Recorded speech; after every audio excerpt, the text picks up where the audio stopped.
Crash and burn. Hey everybody. So tonight I am looking to discuss Julian Temple's sort of apology documentary of sorts to the Sex Pistols, and that is 2000's The Filth and the Fury. If I'm not mistaken, the title of this documentary is from I think it was the cover of the British tabloid, the Daily Mirror, that they published the day after the Pistols appeared on, I think it was the Bill Grundy show, where Steve said the word fuck a bunch of times, and that totally outraged everyone. And if I'm not mistaken, that's where the title of this documentary is from. And I said that this is kind of like Julian Temple's apology to the guys in the Sex Pistols, because the guys in the Sex Pistols were not, especially Rotten and Matlock, were not fans of his original documentary that he did about the Sex Pistols from 1980, and that was The Great Rock and Roll Swindle. Now, out of these two movies, or two well, no, the first one's a mockumentary. This is like a rockumentary.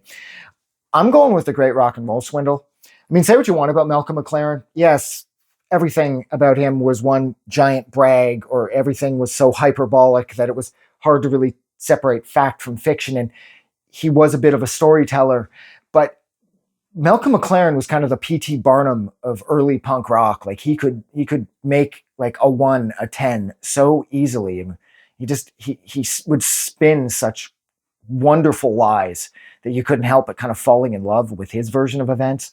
And I find that with The Great Rock and Roll Swindle, that movie was just more fun.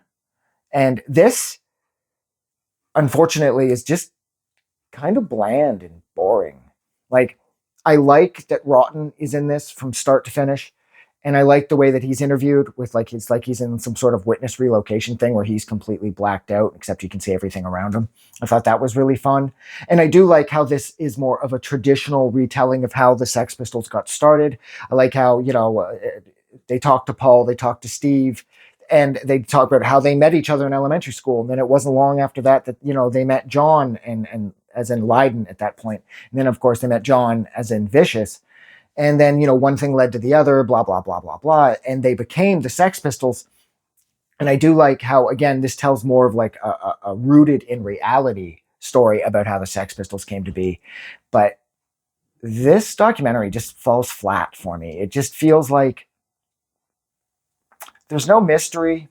There's nothing exciting. The energy's all wrong. This feels like, I don't know, this feels more like it was like a school project that Julian Temple was required to complete in order to pass his class. Whereas with The Great Rock and Roll Swindle, that movie felt inspired. And he does attempt to sort of recapture some of what he had going back in 1980 with The Great Rock and Roll Swindle by tossing in footage from, I think it's like Henry III and Hamlet and that. And it's sort of juxtaposing that against some shots, actually, some parts from The Great Rock and Roll Swindle as well as Great Rock and Roll Swindle, And it's kind of neat how he's attempting to sort of bring back some of the old chaos, but even that kind of falls flat for me.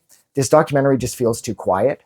It feels like I said, it feels more like a school project than it doesn't feel like a labor of love. Whereas with The Great Rock and Roll Swindle, I felt like everybody involved in that movie was having a lot of fun.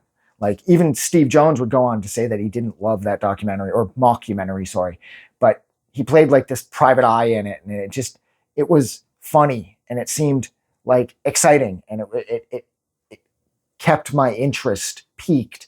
No matter how many times I've seen The Great Rock and Roll Swindle, I always like feel captivated. And this kind of like, I don't know. It's like I said, I like the actual factual part of it. I like how it gives the Sex Pistols a real platform to tell their actual story without any of McLaren's sort of mischievousness going on. But it's just kind of like, meh. It's like, I do love the end of this, though. I love the last 10 minutes when Rotten gets very real about losing Vicious to Nancy and then to heroin, of course. And he blames himself because he introduced Nancy to Sid, and he discusses how like he wishes like he had his friend back and how he misses his friend. But then he says that I was just too young. I didn't know what was happening. And he's like if I had it to do over. And so the movie ends on an emotionally significant note, and it's a remarkably emotional end to this otherwise sort of drab and kind of, like I said, bland take on one of the wildest bands in the history of music. It feels like this isn't the Sex Pistols. This is the Sex Pistols' parents telling the story about how their kids got into the band and how parents wouldn't want to say anything too disparaging about their kids. And so everything's very clean and everything's very quiet. But no, this is about the Sex Pistols, like one of the wildest groups in the history of music. And this movie just doesn't recapture it. And it's like I said, it feels like Julian Temple's like, okay, guys, look, I'm so sorry. I'll do more of a traditional documentary if you give me another shot. And this is the outcome. And it just doesn't work for me because it just feels like the library entry. Like it's like they're all talking kind of quietly and everything seems very subdued and very restrained. And there's no filth and there's no fury. It's just the straight retelling of how the band got together, very calm-like and very ordered and very controlled. And the words ordered and controlled probably shouldn't come into play when it has anything to do with a band like the Sex Pistols, because the chaos that band created was legendary. And this movie just does not do that justice. And unfortunately, there's just too much of a distance between The Great Rock and Roll Swindle and this being released. I mean, The Great Rock and Roll Swindle was released in 80, and this came out specifically on January 25th, 2000. So it's like, I don't know, that not enough people know about one. If they know about the other, they don't know about the other one. Like if they know about The Great Rock and Roll Swindle, they may not know about this. And if they know about this, they may not know about The Great Rock and Roll Swindle. And I feel that in a lot of ways, they're sort of companion pieces. If you see one, you should see the other. Even though I will also make the argument that you'll probably have way more fun with The Great Rock and Roll Swindle, despite all of its inaccuracies and the hyperbole.